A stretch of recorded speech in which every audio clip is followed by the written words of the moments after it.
I'm Lee Tucker, and I'm a pathologist specialized in breast disease. I also have a career-long interest in program development in breast centers, as well as quality management. The NQMBC program is truly unique in the world of breast care and in quality management. And it's unique for a number of reasons. It's the first, and to my knowledge, the only true multidisciplinary breast program, quality management program that allows you to compare your outcome data real time with a cohort of other program participants.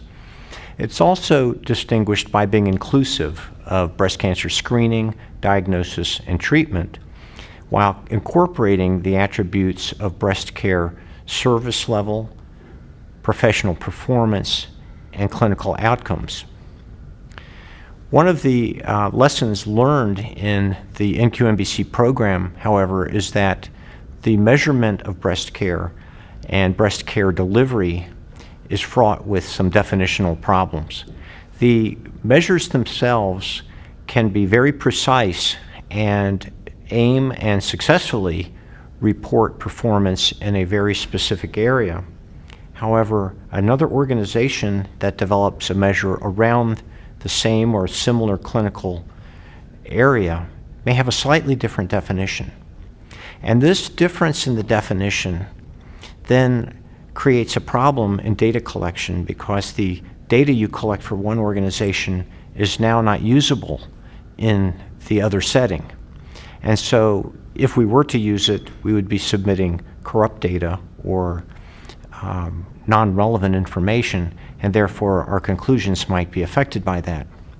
So within the NQMBC program, we're very concerned with the data integrity that goes into reporting performance against these measures, and then by logical extension, what are the attributes of quality measures that make them good measures, measures that are enduring and are reproducible. The NQMBC certification program does not create a one-size-fits-all product for breast centers. We recognize that there is a great diversity in the types of programs that are in existence, from sites that do strictly mammographic screening to those that do screening and some diagnostics, including imaging-guided core needle biopsies, to clinical programs that incorporate surgery, to those that involve oncologic treatment and even clinical research. And so the number of measures that we've created for these various types of programs then are specific to the size and complexity of your program. For instance, a program that is only involved with screening is only required to submit data on 2 measures currently. Diagnostics, 6 measures, clinical, 23, and a full-blown treatment or comprehensive center, as many as 37. It's not the absolute number of these measures that I want to emphasize, because these will certainly change in the future. It's the relative number of measures that are available for submission, depending on the size and complexity of your program, that is relevant here. And so the larger your program and the more complex it is, the more measures you will find are relevant to the kind of care that you're delivering. Now, having said that, there are certain attributes of measures that makes them particularly valuable and enduring. And the first of these is relevance. They must be relevant from the clinical or from the operational standpoint. In other words, the delay from a screening mammogram to a diagnostic workup or to a surgical referral may be as much an operational issue, or even more so, than a clinical issue. And the management of that wait is very relevant in terms of the perception that a patient has in terms of the quality of care that they're receiving, the satisfaction with care, and possibly a clinical relevance as well in terms of outcome. The next attribute is one that has to do with how actionable is the data. It's fine to measure things that we can't influence the outcome of, But in the world where we are limited by how much time and resources we can devote to quality management, we increasingly have to select measures that result in data that is actionable. Now, the measure might be created by one's own breast program because you're aware of an existing concern, and you create the measure because you want it to be actionable, because you're concerned that you have a problem. That's fine.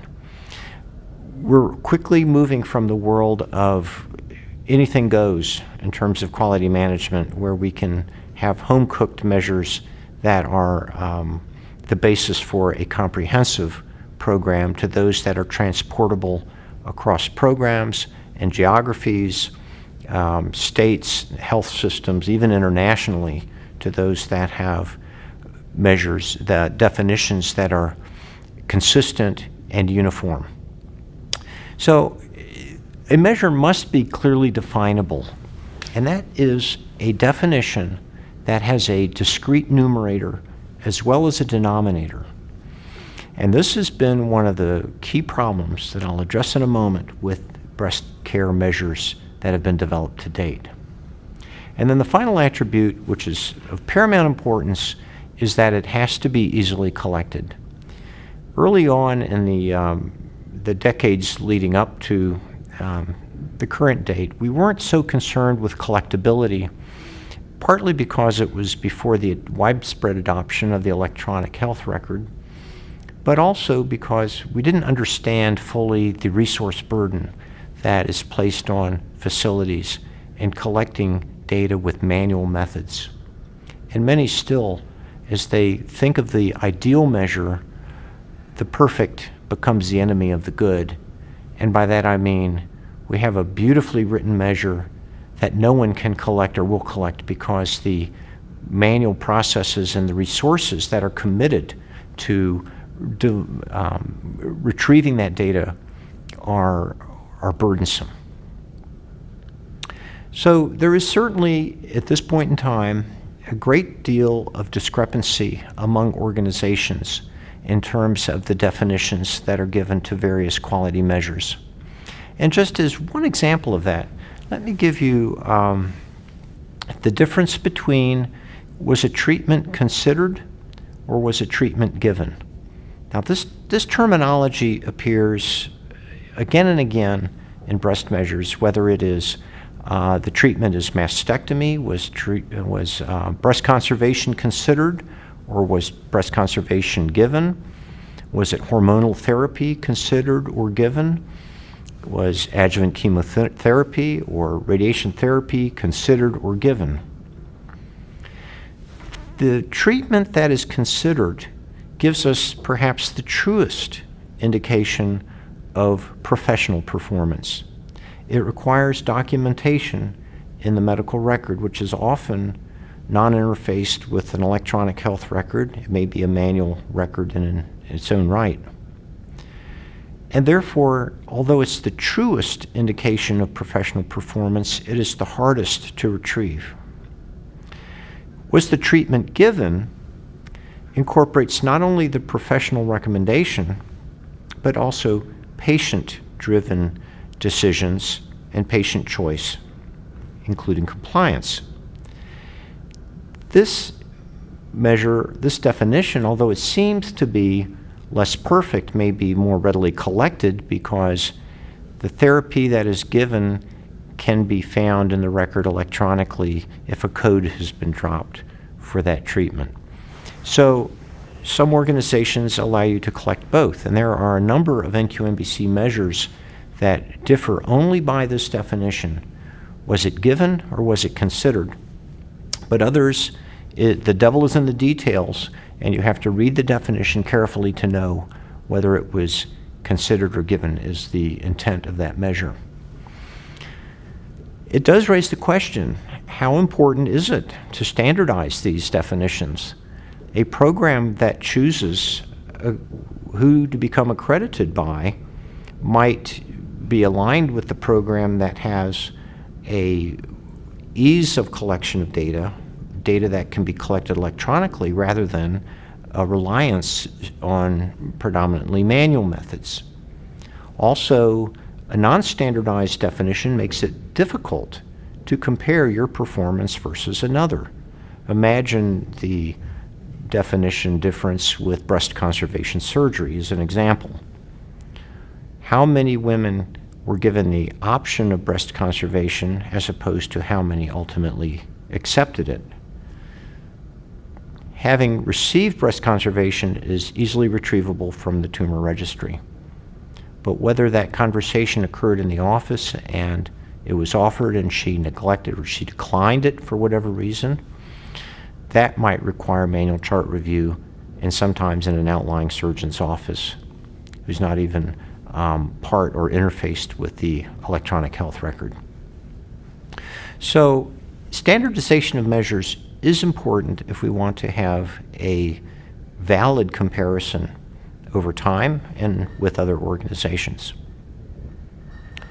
Well, what is the NQMBC doing to harmonize these quality measures? Then, if we want to develop a comprehensive program that touches care delivery from screening through therapeutics. Well, one thing we are very careful about not doing is changing a definition frequently, because this will create discontinuity in the data, and we have many users that have followed their data over 10 years, and to change a definition means they're no longer able to compare their data versus historical precedent. So we don't take changing the definition of a measure lightly, but what we are introducing is a concept that we're calling measures synonyms. And the concept here is that if we find measures that are created by another organization, it might be through the COPE program or through the American Society of Breast Surgeons or through Medicare's PQRS program, if it is not identical to an existing NQMBC measure, but it is close in its definition, we might consider it to be a synonym. An example of this would be sentinel lymph node biopsy in patients that are eligible. And there are at least 3 different definitions of the denominator of this measure, whether you go to the NQMBC, to the PQRS program, or to the NAPBC. And they're not completely in sync. And so to accurately report your performance under that one measure, you would have to have 3 different data collection efforts, each one identifying the specific patients eligible in the denominator. So rather than change, and we know that changing other organizations is likely not going to happen, that we allow or will allow for the incorporation of measures from other organizations that are similar enough in their definition to be granted equal status. And the status that we are granting is, for instance, compatibility with certain levels of certification.